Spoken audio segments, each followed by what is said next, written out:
If you're trying to build wealth in real estate by doing everything yourself, you're not an investor, you are a bottleneck. Hey, do me a favor, like this video, subscribe to the channel, and hit the notification bell so you do not miss future real estate investment breakdowns. If you're new to the channel, I am Bud Evans. I'm a retired Air Force officer, retired police officer, and a former mayor. I'm a former senior intelligence officer of the U.S. Air Force. Today, I'm a New Jersey licensed agent, an investor, and a property manager in New Jersey. I teach veterans and those who are interested in real estate to build wealth with real estate using simple systems and clean execution, military style. So here is the mindset shift that you need to make. A real estate dream team, it's not about prestige, it's about reliability. You don't need the flashiest agent. You don't need the cheapest contractor. You need people who answer the phone, tell you the truth, and execute with consistency. Real estate, boring competence. If you chase personalities instead of performance, you're going to pay for it, usually in delays, budget blowouts, and stress that you don't need. Now, let me show you how to build your team the right way. Let's start with this rule. You are a leader. You are not the worker. Don't swing the hammer. You do not abdicate responsibility. You delegate execution. You set the standard. You pick the players, and you are the one who needs to hold the line. If you want a portfolio that scales, your team needs roles, not random helpers. And here are the core roles that you're going to need and what they actually do, and then how to spot the pretenders. The first role is someone who's going to source your deals. When a real estate agent tells you that they're real estate friendly, it's not always the case. We're not talking about a retail agent here. We're talking about an agent that can talk numbers, not feelings. You're going to want somebody who understands cash flow math, rent comps that are not optimistic, neighborhoods that investors actually buy in, how to find off-market opportunities, and how to write offers that protect you, not just win the deal. A strong investor agent will help you say no more than yes. If your agent only talks about granite countertops, how the paint looks pretty, and curb appeal, you are dealing with a retail mindset. That person may be a great agent if you're looking for a family home, but they're not your agent as an investor. So here's how you vet your team. 1, how many rentals do they own? Next, how do they run comps for rent, not sale price? Ask them what makes a deal bad, even if it looks good. Ask them how many investor clients they have right now. And ask them what they do when a property fails inspection. Listen for the process, not the confidence. If someone tells you, I've been doing this for 20 years, run. The second role is your lender. Your lender is not a rate quote. Your lender is a strategic partner. If they are giving you one deal, one breakdown, one underwriting, find a new one.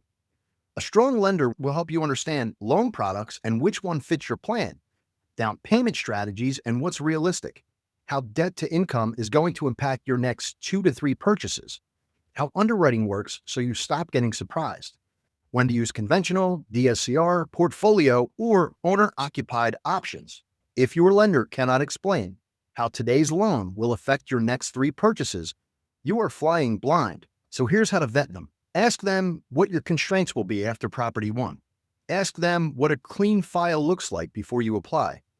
Ask them what do they want you to do this month to be ready for the next 90 days.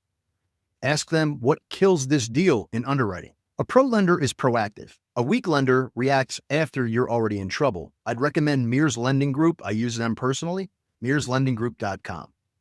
The third role here is going to be your contractor. This is where most investors get burned. A real contractor begins with a clear, written scope of work, line item pricing, not a vague number, a realistic timeline with phases so that you can establish draws, a payment schedule tied to the progress, and accountability when things go wrong. You also want a materials rough-in list. You're not hiring talent here, you're hiring predictability. Your job is not to squeeze them, your job is to set expectations and enforce them. So here's the rule that's going to save you a lot of pain. No scope of work, no schedule, no check. If you're paying large deposits with no paperwork, you're going to get burned. You're not investing, you're actually gambling. So here's how to vet them. Ask how they quote jobs and what they do when they see something missing. Ask how they handle change orders. You should have a system for that. Ask what their weekly update process is.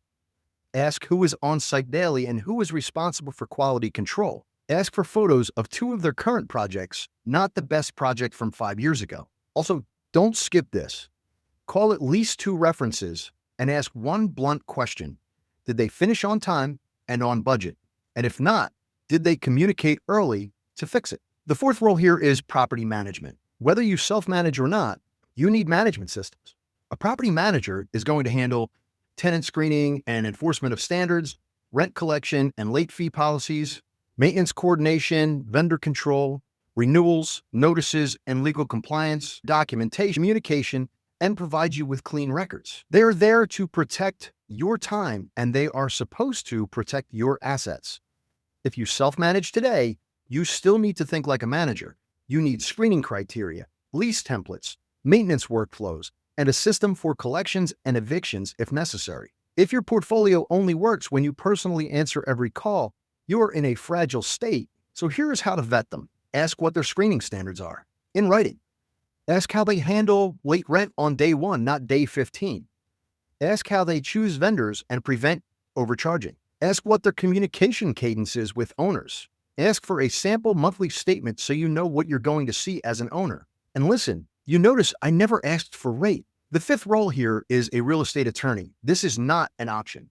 You need an attorney who will understand landlord-tenant laws in your state, leases and addendums that will hold up, evictions and how to avoid your rookie mistakes. You're going to need partnership agreements and operating agreements, and how to reduce risk without playing games.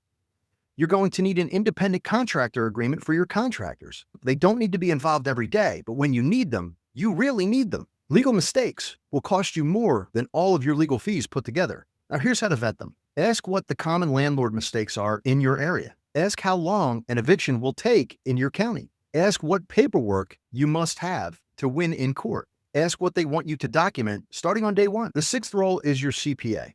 They have to understand real estate. Most accountants can file taxes, that's great, but few can actually help you build wealth. You're going to want a CPA who understands depreciation and how it impacts real cash flow, basic cost segregation concepts and when you should use it and when it matters, entity structure for you as an investor, tax planning, not just tax reporting. Anybody can count beans, how to keep more of what you earn legally.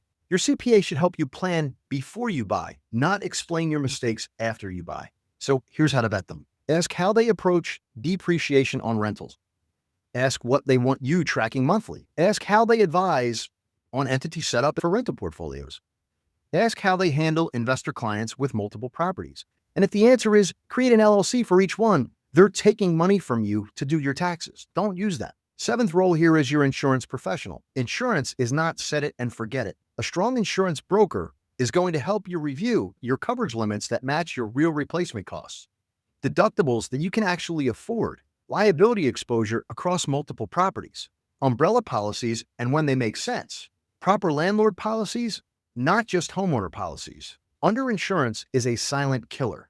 One claim can wipe out a year's worth of profits. So here's how you vet them. Ask what policy type you should use on each property. Ask what common claims landlords usually get and how the coverage works for that claim. Ask them how liability works if someone gets hurt on your property.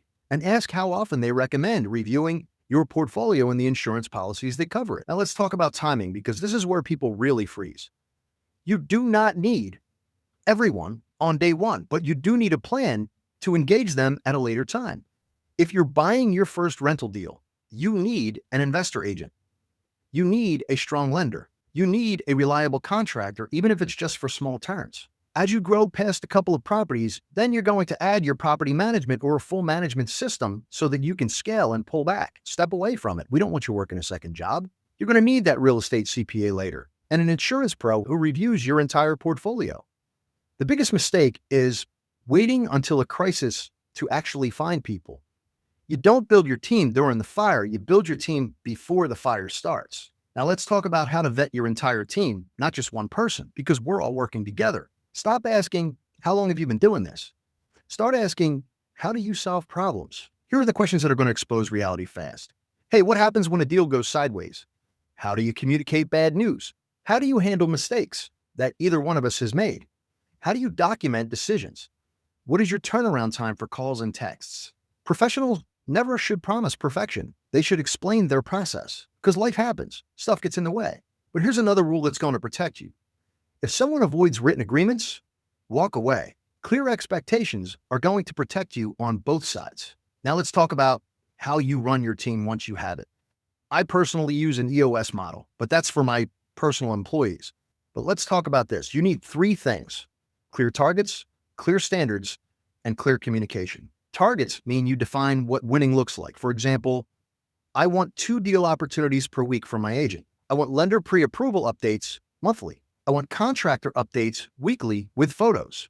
I want management reporting monthly and urgent issues on the same day. Standards mean that you're going to define for them what is acceptable. For example, no work starts without a written scope of work. No invoices get paid without proof of completion for a draw. No tenant gets approved without meeting all of our screening standards. No lease gets used unless it is the current approved version from your attorney. Communications mean you set the cadence here. Weekly check-ins with your contractor during rehab, monthly review with your property manager, quarterly review with your insurance pro, and year-round planning with your CPA, not just April to October. If you don't lead like this, your team is going to become a group of random people, and random does not help you scale. Now let me hit pause right here because I want to talk about something. If you're a veteran trying to build a real estate team without wasting years learning it the hard way, this is exactly what we work on inside the War Room with David Perret. It's a veterans-only, real operators, real systems, real accountability. The link is in the description. And if you want a one-off coaching call, you can get on my calendar through buddevans.com. Sometimes a 1-hour slot is enough to spot the weak link in your team, and we can fix it before it becomes expensive for you.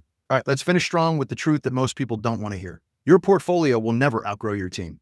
If you want to scale, your team has to scale with you. That does not mean more people. It means the right roles and the right systems, the right butts in the right seats. As always, here is the checklist you can start using today. 1. Stop trying to do everything yourself.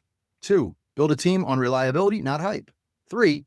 Start with an investor-focused agent and a proactive lender. 4. Use only contractors with written scopes of work, timelines, and progress-based payments. 5. Treat property management like a system, even if you're self-managing. 6. Have an attorney relationship before you need the eviction or your partnership fix. 7. Use a CPA who understands investor tax strategies, not just filings. 8. Review your insurance like a portfolio, not a single policy.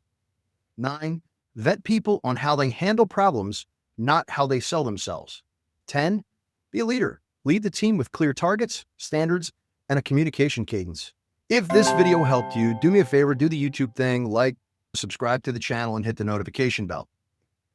Thanks for watching. I'm Bud Evans. Aim high, execute fast. See you on the next one.